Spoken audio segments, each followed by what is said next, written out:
I'm ranaal-falaki. I'm Patel. And welcome to the Nail It podcast. This is your place to lead better, live fully, and laugh more. It's your blueprint to optimal performance.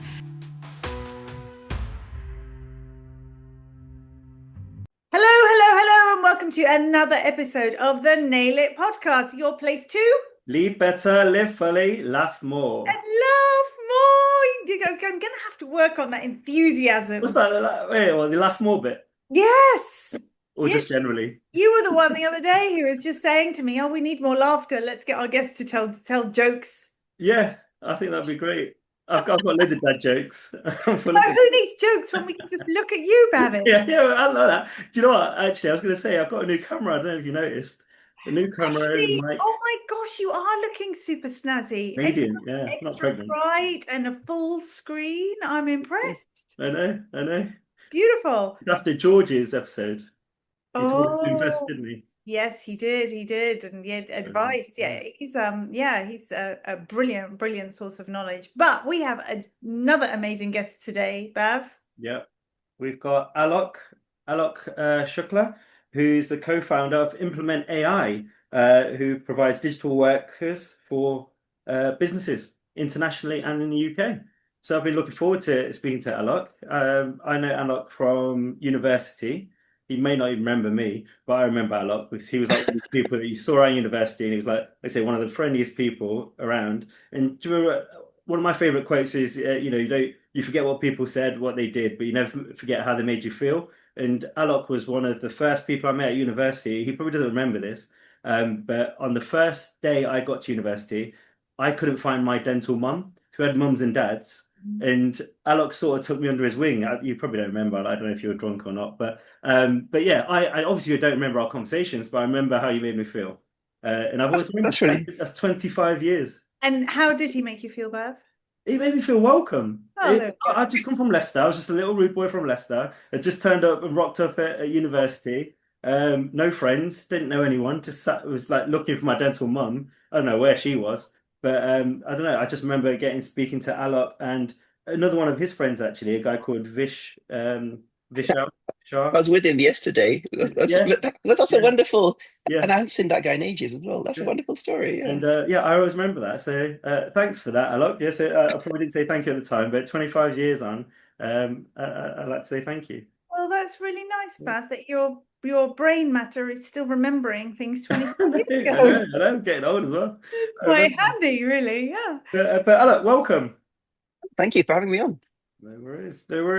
So AI, Bav said to me, you are I know this AI guy, so we're really keen because it's the revolution that some people thought would never happen. But before we get on to that, you are of course on the Nail It podcast. So we have to ask you, our first question is, what is your favorite quote and why? I'd say the wise see knowledge in action as one. Say it slowly, like an announcement. The wise see knowledge and action as one. The wise, meaning wise people, see knowledge and action as one. I don't even think I've heard that before, but I love words. Yeah, who said that?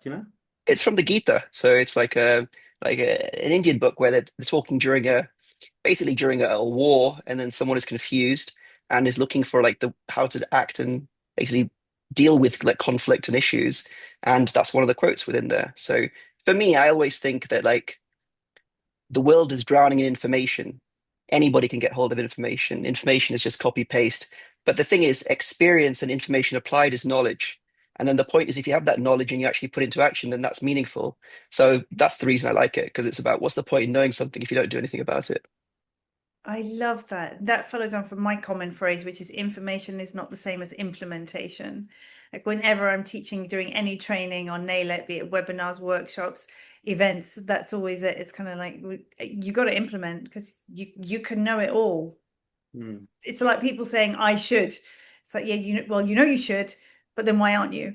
You actually have to do it and you have to experience it. And if we go by the learning pyramid as well, through experience, the retention as well is 90% greater. So if you really want to shift then you have to experience that. I love that. That's wonderful. Yeah. The wise see information and knowledge as one.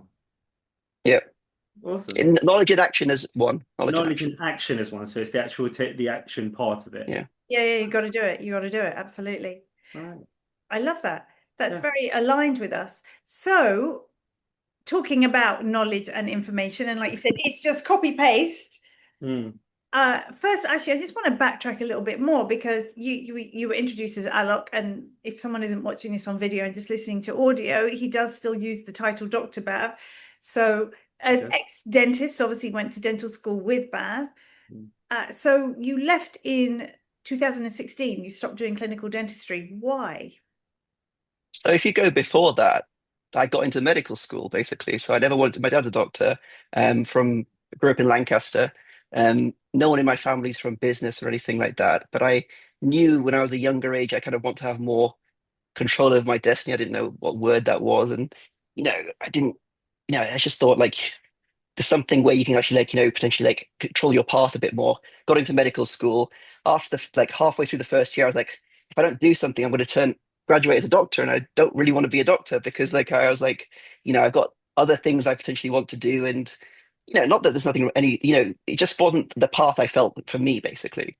And so I remember I went to the dean and I was saying, is it possible to switch courses? And she was like, no, you can't switch courses. I'm like, well, anyway, I got into the room and I had made my mind up that I'm not leaving without switching, basically, and managed to switch. And then I was in dentistry, and I was like, okay, so I'm good, understand biology, I understand different things like this. What is this? Because I really didn't know too much about it. I was very naive. I had like a medical model in my head in terms of, like you just look after patients and you get your salary basically, right? And then went through dental school.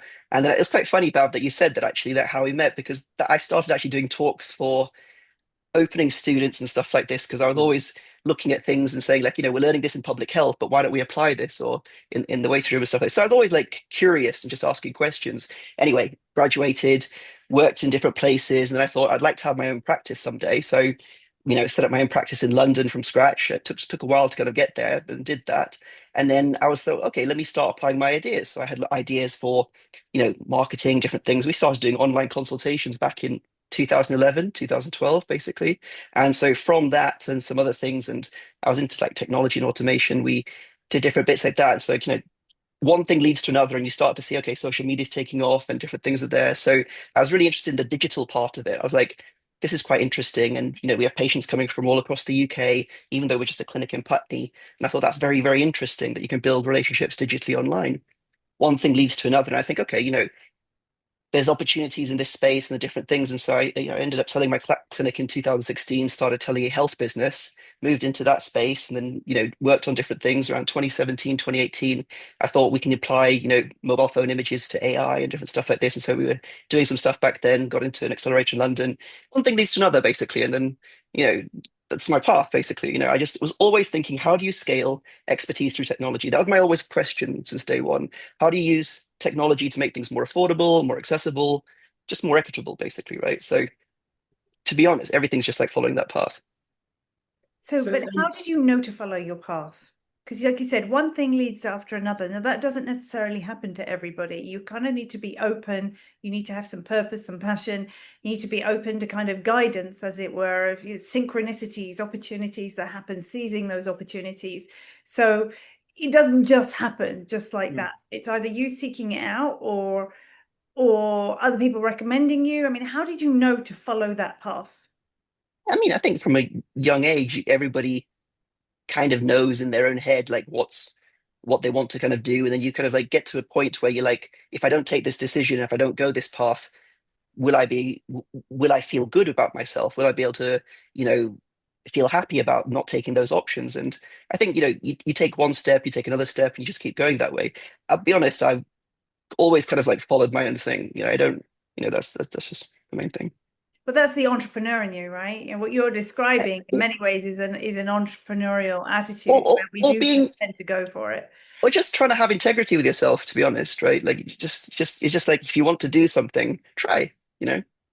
You've got, yes, but you've got to be willing to be aligned. But an awful lot of people won't willing try. to fail.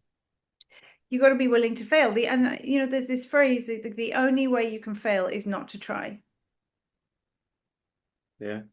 in actual fact. But a lot of people will not. They'll come up with a million things. Like I'll tell you, when I wrote my first book, the start of the chapter, it's all about like, what do you want? And the reality is most people answer it immediately by thinking about what they don't want.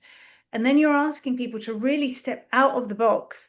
And I ask in the book these extremely probing questions about every aspect of your life. And it's very challenging for people to answer it because they don't think outside the box. They only think in their current reality, such as, oh, I couldn't leave dentistry because I need the money.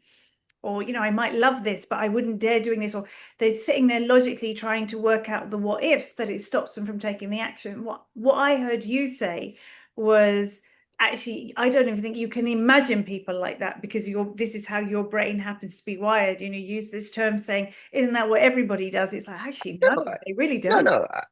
Of course it's not. But the thing is, I'm more driven by what I want future to potentially be, or different things Yeah. like this. And to be fair to most people have not actually thought about what they want themselves. Most No. people are actually just repeating what someone else said they wanted, mimetic Mhm. behavior. So, it takes some time to actually, like, you got to be away from people and really spend some time to actually get to know yourself and understand what drives you, really, isn't it? That's Yeah, exactly what yeah. And we I sort think of that's teach exactly it. as we Sorry, Bab, business profiling. Yeah. I was hogging the conversation. You said something, but it was a No, just yeah. Well, humble. I was going to come on to something, but it's important that I mention that finding yourself first. And like I say, with disc profiling, that's exactly what we teach to do, isn't it? Is that your own drivers, where you sort of fall on the personality traits and how strongly you are a part of that trait and how much energy it takes to get to another part of it.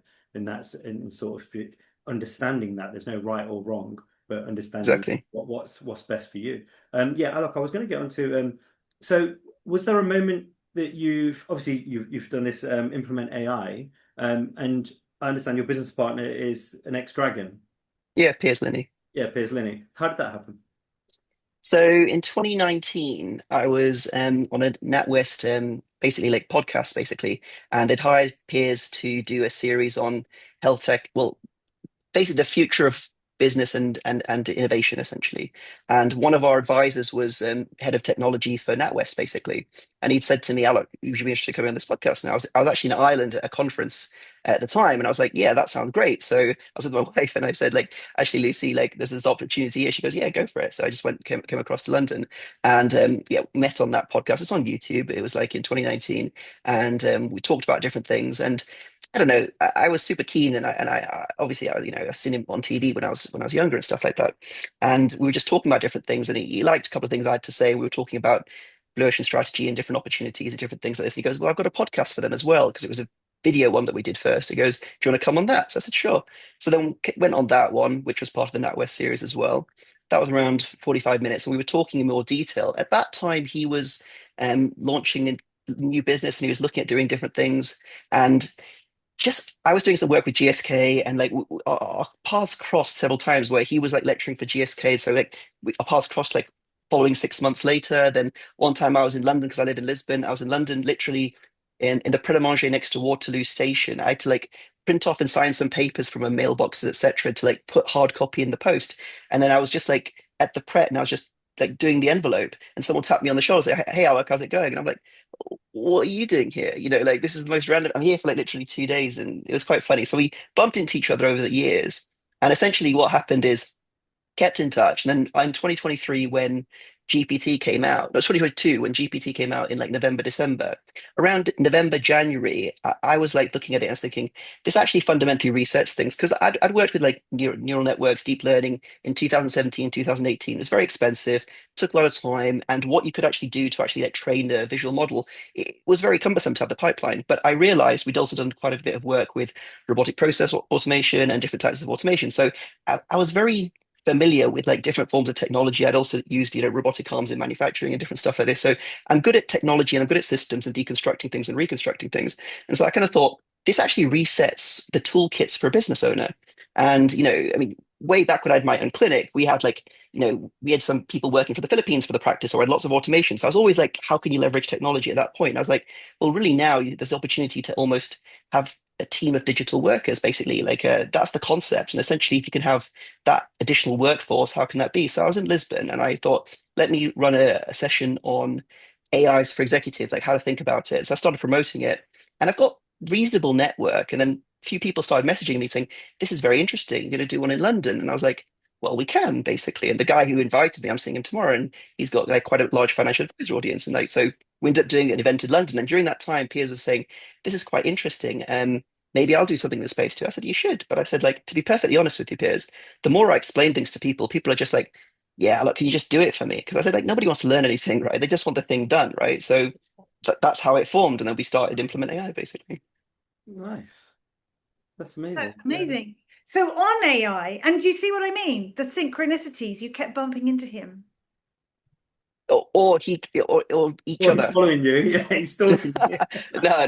But it's just like, yeah, I do agree with that. I do agree with synchronicity. I do agree with all those sorts of things. In that, And then it's kind of like it's little signs, isn't it? Little signs, just little well, flags. synchronicity is non-causal basically outcomes essentially, isn't it? Right? Yeah. Yeah. I mean, if you bumped into each other online, like nowadays, it would be like, no, that's just the algorithms. That's nothing. That's nothing else. Yeah. But when it's in There's person, the it's kind of internet. like, oh, okay, that's because I do hear that. Don't you hear that? People are like, oh, well, this stuff keeps popping up on my feed, so it must be a sign. And I'm like, no, it's just algorithms. It's retargeting. Just That's all listening it to you. is. Yeah. Just listening to you. So on AI, a lot of people just think GPT and aren't aware of all of these other potential platforms and strengths. Good and bad, potentially. If you had to choose one, Well, it's a difficult. I use Claude pretty much all the time in max mode, basically. You But I do. mean, if you want to talk about this, okay, so We there's do. two parts, right? So first of all, you want to augment yourself as an individual. So this is what we always say to people, like just augment yourself and experience it. Most people, if they're using the free version of GPT, they're using 18-month-old technology, to be honest, right? So you're not going to be considering that that's like state of the art. Like, I mean, if you look at like the latest like Claude models, like Opus 4.6, and you look at like the power of what that's possible with, it's really quite profound in the way that you can kind of create very complex documents, analysis, different stuff like this. And I use an audio keyboard as well, so that speeds up the whole process as well because you don't have to then type. And it's not just the audio mode on the things called Whisper Flow, for example. That speeds up the whole thing where you can rapidly put documents together and prototypes. So yeah, it depends on what you're trying to do. But I would say to anybody, if you're trying to create images, Gemini is very good. I talk to different people who want to do image-based stuff. Like, even my sister-in-law, she wanted to like prototype what her new deck could look like. And so she said GPT is not very good. I said use Gemini for that. And if someone wants to turn that into video, you can use Grok with a K. But yeah, I mean the different tools for different people, but you should really try and use it and see what you can get from it, basically. Yeah, I'm fascinated by the space. AI. I'm one of these suckers that listen to any podcast with a bit of AI in it, and you've obviously got, like I say, all the very, very good things, and that people it can help people. But there's also big concerns about this thing called AGI. What's your take on that? Obviously, in that sort of space of, and where do you see us in the future? And fast forward 5, 10 years, where do you see what humans? What is human pop? Hold on, for our listeners, what's AGI? Got Alok, I'll let you. So artificial general intelligence or artificial superintelligence, ASI, basically what Bab you're talking about is a point where you have like a recursive self-intelligence. So basically it's just learning by itself and improving by itself, and it exceeds human capacity or even the sum total of human capacity to decide or do anything, and then the challenge there is that like how will that affect things? I mean, there's a paper called AI 2027. If anyone's not read it, they should probably read that. And basically what that is a paper is it's setting out like how essentially all geopolitics in the world will kind of shift as there is the race between essentially China and USA with the frontier labs about like who reaches basically the self-learning coding agent first. And to be honest, from the news from Anthropic, like maker of Claude, and also from OpenAI with their Codex model, that's kind of there already. Just to give context, like people think GPT, you just put a question and it comes out with it. Frontier models like Claude and Codex, they can run for 14 hours non-stop on a complex problem, and people are using it like that, basically. So if you think about the innermost loop of technology within AGI, basically the first role is basically software engineers or basically, coders. Yeah. AI coders help create a better coding model, which helps create a better better coding model. So that loop is already happening now. So we're in this point which most people define as a singularity, which is beyond the point where you can actually predict what things are going to happen because the rate of AI's improvement is very fast. And basically what you're asking is 5 years from now, I mean, people are going to have to adapt a lot, basically, right? I think the key thing you got to think about is that we're in the midst of the greatest rate of change there's ever been, basically, and many kind of like knowledge work jobs. See, people thought like the manual labor would get automated first, and robotics is coming, but it's not that came first. It's actually creative and knowledge work that comes first, like legal lawyers, Yeah, accountants, any rule-based profession, which is basically document or text heavy or number heavy, is the easiest to actually yeah. get high quality output from. So I think the key thing is people, there is always a space for people to have like agency and connection and do things, but I do think people have to dramatically reevaluate, like how they can upskill and be more entrepreneurial because you're going to have to create your own opportunities because some of the opportunities that were there before, those jobs won't be there anymore, basically. This is my concern. So it's okay. My children, they are 6 and 8. What do you see their future being? What would you say? What So would you say to anyone that's going into higher education, universities? Because I'm hearing obviously the latest studies are saying that graduates are less likely to get jobs than people that graduate from high school, because those sorts of jobs, as you quite rightly say, are the ones that require a level of intelligence. if you are, if you thought your job was just to basically repeat or regurgitate some information that you memorized, Mm, you're yeah. that's not the job now, basically, right? But there is plenty of jobs for young people. So my advice to somebody that's like thinking about how to think about their careers, I'd say there's three dimensions that you want to kind of learn in, basically. One dimension is you want to get good at basically storytelling, presenting, communication, interpersonal skills, knowing your own emotions, knowing how to communicate with other people, knowing how to tell a story, know how to like present your ideas in a compelling way, right?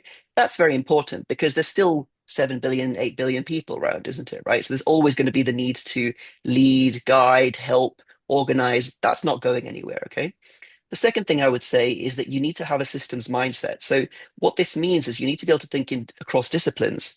So if you've spent all your time in one discipline, in one area, you can only see what has already been there in the past, right? But when you've actually start to understand, okay, like for example, the simplest way, chemistry, physics, mathematics, you start to think about like, okay, the principles of momentum. You think about the principles of like, entropy or different stuff like this, or even like, how, human motivations and behaviors and like how reward systems and psychology, the more systems then also like moving into business or moving into like law, the greater the ability for you to think about how to apply technology in different areas and to also understand how to get a bigger result by coordinating the pieces. So I think the key thing is that like if, as technology takes more and more um tasks away, there's space for the humans to go up the pyramid. Basically, you go up the value pyramid, and you want to then basically stand on and orchestrate different technologies to help you get more things done. So I would say basically like number one is communication skills.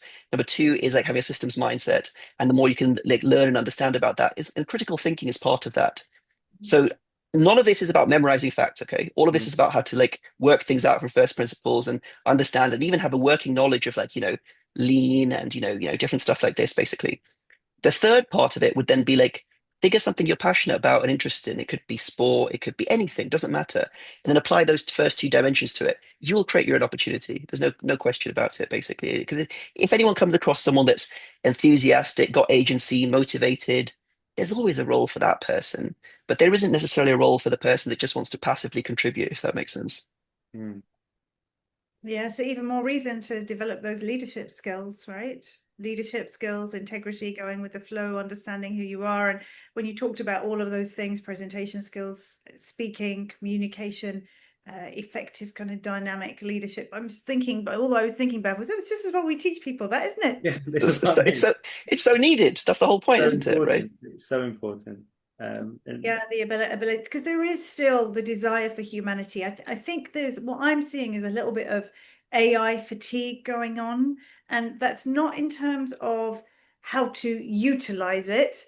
because it's incredible and can massively, if you know how to use it the right way, can massively increase your productivity. And then of course all the software that happens to use AI, you know, the CRMs, all the other tools, you know, people who are in small businesses, it's fantastic that way. But there's AI fatigue on the other end. You know, people thinking, you know, are these original words or aren't they? Are these original images or aren't they? And people are starting to spot it. And there's an increasing amount of mistrust because they're not necessarily someone's words.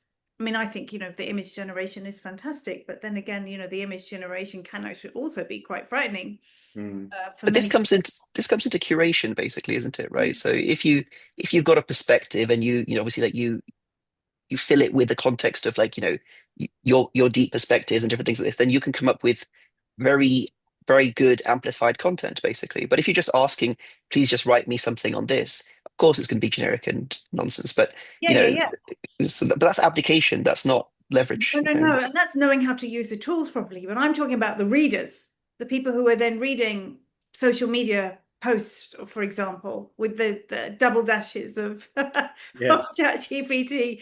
And then it becomes, oh, and actually it could be so genuinely someone's words, but it does, yeah, there's just an increasing amount of mistrust. And in that, I think there is more craving and perhaps that rebellion for people actually wanting the human touch again, you know, wanting, like you said, presentation skills, wanting to go to an event, wanting that Absolutely. human content, wanting someone to talk to them, and needing that human connection still. So I remember when I wrote my book, someone just again asked me, did I just use AI? And I was like, Yeah.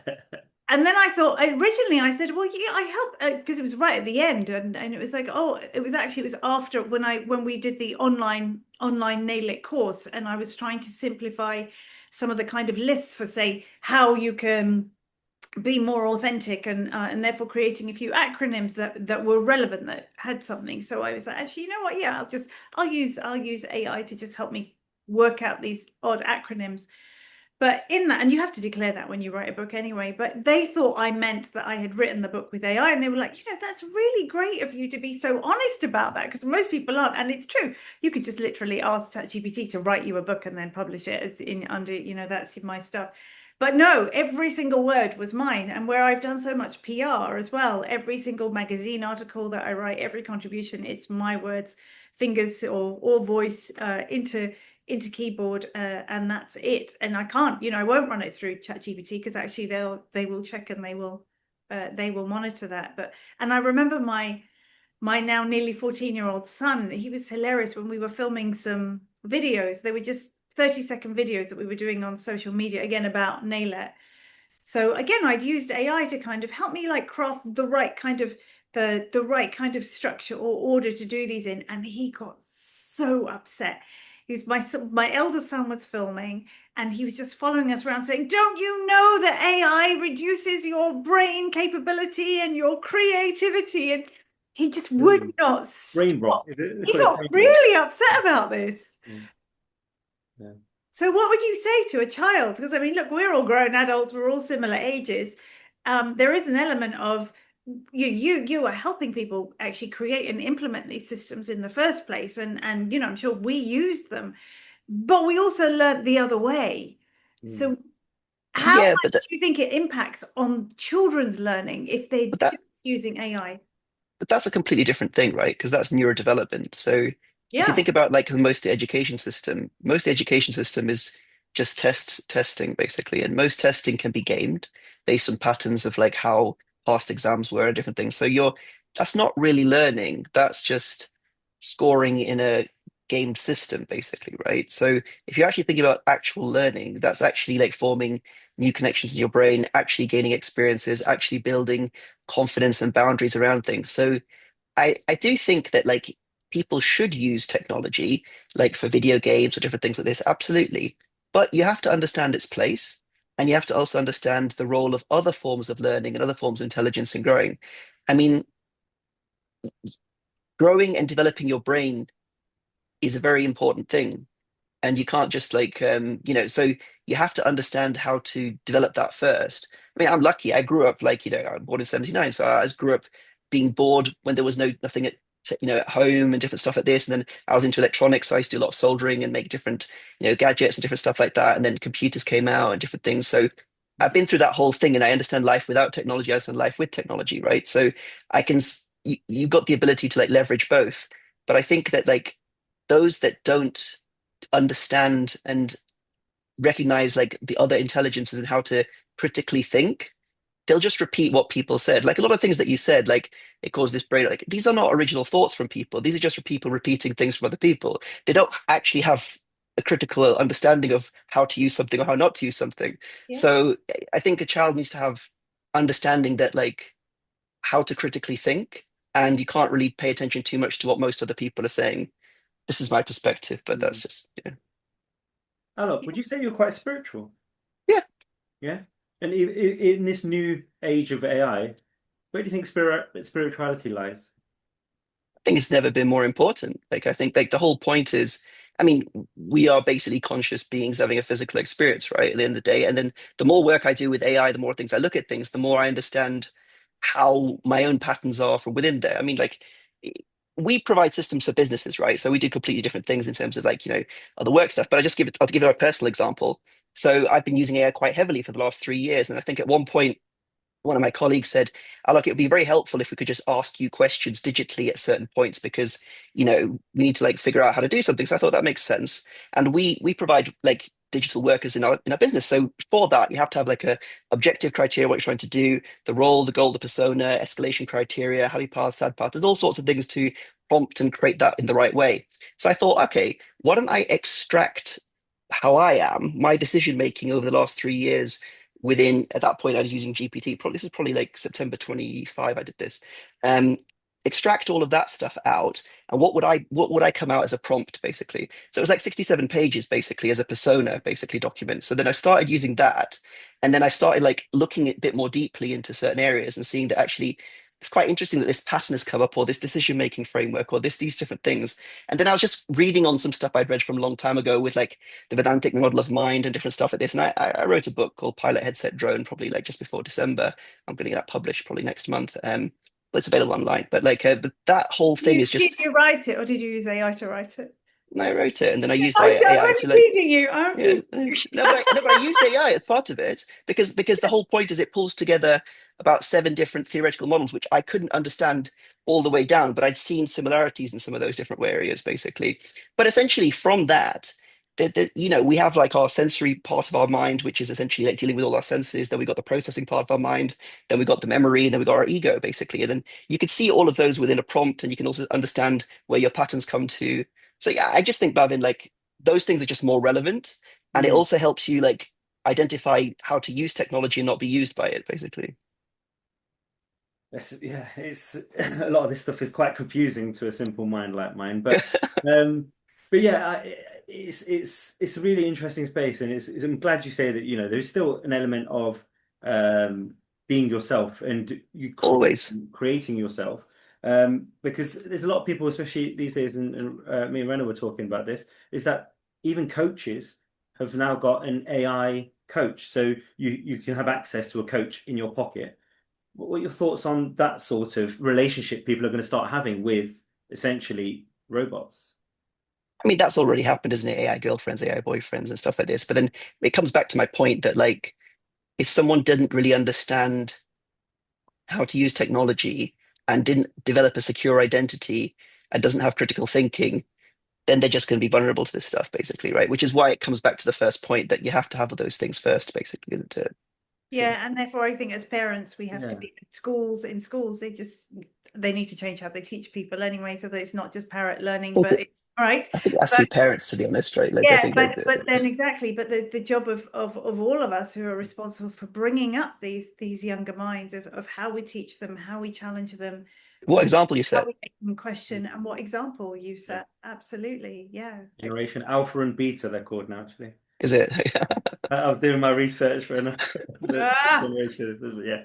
I'm generation. Gen X. Yeah, yeah. Yeah, well, But exactly. All the I'm a millennial technically, so Oh, I'm yeah, Gen of Y. course you're doing. Yeah, Yes, yes, I may. yeah, I tasked you with that, didn't yeah, I? yeah. So, okay. I mean, everything you said, I would just honestly, I would love to sit down with you over dinner, and I think we would be going at it for hours because I love the way your brain works, and we're clearly aligned. He's already in the nail it way of thinking, Bhavin. Did you hear that? Which is why I think I know what pillar he's going to choose. I know, I know. I Have heard you the written word it as well. down? Or are we going I to do heard the the bet? word as well. I heard the word Okay, as well. so all right, that's our next question for you. Nail it pillars. There are 6 core pillars creating 38 components. Which of the 6 pillars do you feel resonates with you the most, that you see as the most important? Tangibility. You didn't think that, did you? I thought he was You going were to say say integrity. integrity. Yeah, I was going to say integrity as well. See, we were going to say integrity, and he's like, no, turn He's your so dreams over into all of it. reality. He's all of them. He's all of them. Isn't that a given? Isn't integrity a given? Well, Well, this is what I said to you about 20 minutes ago about how your brain thinks. You think that's everybody, and believe me, it's I think it's not. everybody, but you asked me, isn't it? But Right? So not yeah, yeah, yeah, yeah. It's just that's your filter. That's what you wear. It's already a conscious being. So he's the once you first change person that it, said tangibility. no, no, we've had one. We've Have had we one had one before. before? So tell us about tangibility. Why is that why do you feel that's the most important pillar for you? I mean, I mean, if you're like listening to this and you're like reading about things and learning, obviously you want to evolve. Obviously you want to grow. You want to like reach the highest potential of whatever you want to do or impact more in whatever way you want to impact. The key thing is just, make it happen, make it real, isn't it? Turn your ideas into reality and make things happen, essentially. Like ultimately that's what it comes down to, isn't it? Turning vision into action. Like that's true power, right? Yeah, right back to your quote. Well, back to your quote. I was like, Knowledge, the wisdom is knowledge and action together. So the tangibility is probably actually it's the biggest pillar in terms of the number of components. It's got 11 components in it, and when I created it, it was very much around the fact that usually people just think they have a smart goal, they create some actions, and then they go for it without realizing that, or they try to go straight to that tangibility piece instead of actually realizing until you honor your needs, until you have emotional intelligence, until you understand exactly who you are, until you can silence your brain and allow kind of those messages to drop in and master your intuition and be limitless, feel free, challenge all the behaviors and thoughts that might be limiting you, you can't achieve. People talk about the law of attraction, think, ask, believe, and receive. It's not that easy. It's not that straightforward. If you're going to receive, you need to be in that complete alignment, which is ultimately, you still got to take actions. It's just what they call guided actions. So it's split up into 3 acronyms: aim, act, attain. So the aim piece is about anticipate. So that's kind of, your visualization, feel it, sense it, see it. The I is for intend. So no, really go for it, but make sure that you set intentions in the right way. So again, present tense and how do you phrase those? And the M is about move. You've actually just got to do it. You've got to get on with it. But therefore, how do you move? How do you get on with it? How do you find motivation? And then we have act. So this is then the next step. Once you've taken the action, it's about accountability. Over 65% more successful if you have it in some way. So tell someone what you're going to do, write it down, and then get on with it. Confidence, which is often one of the limiting things. You don't have the confidence. So the more you take the action, the more you start to see those step-by-step successes, the more confidence you'll get. But then how can you grow your confidence more? And sometimes you might want something, and this goes back to the earlier conversation, that people get so stuck in their heads that they're thinking inside the box rather than outside the box. So they think they can't do something, but the T is for talent, of like, actually, okay, if that's the next step you need to achieve, then you might have to go and study something or gain more skills, but it's still totally possible. And then the last part is the attain, which is probably that bit that's a little bit more aligned with the spirituality side, daily practices. So it's about acknowledging, making sure you really acknowledge your wins, acknowledge the milestones. People who are high performers very often get so tunnel vision, they just keep going and going, and they forget to actually celebrate each minute. I was certainly guilty of that. And then the double T's take time. Make sure you actually take time. So that's about feedback and reflection and continuing to tweak and improve. So you're continuing to grow. The next day is about appreciation, giving appreciation and appreciating yourself, and self-appreciation and gratitude. The I is about inspire, both in terms of how to get inspired, so getting into flow state, being really productive, but also how to inspire. And the last bit is the N is next, is therefore keep moving. So essentially, tangibility is about not just achieving one goal, not just achieving one dream, but being able to keep on a continual spiral of continuing to land those achievements, and you can work on more than one thing at once. So it's a big section, but yeah, I absolutely love it. So I'm so glad you brought that one up. I think Rennie just proved that AI didn't write her book.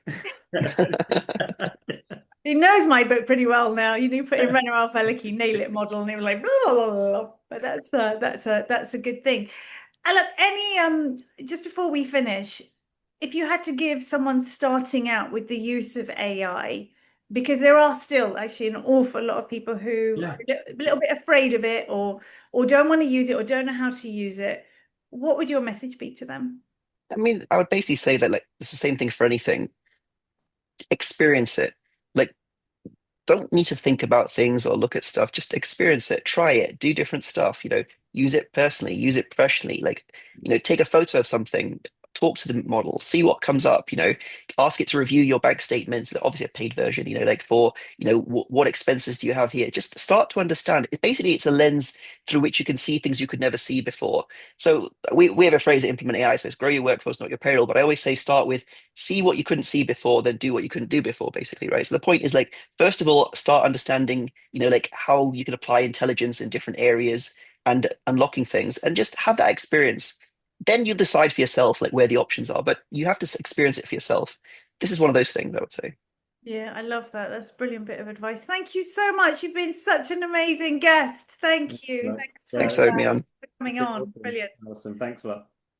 Wow, Bav. Wow, interesting guy. I definitely think you were listening. It wasn't too much to go over your head, was it?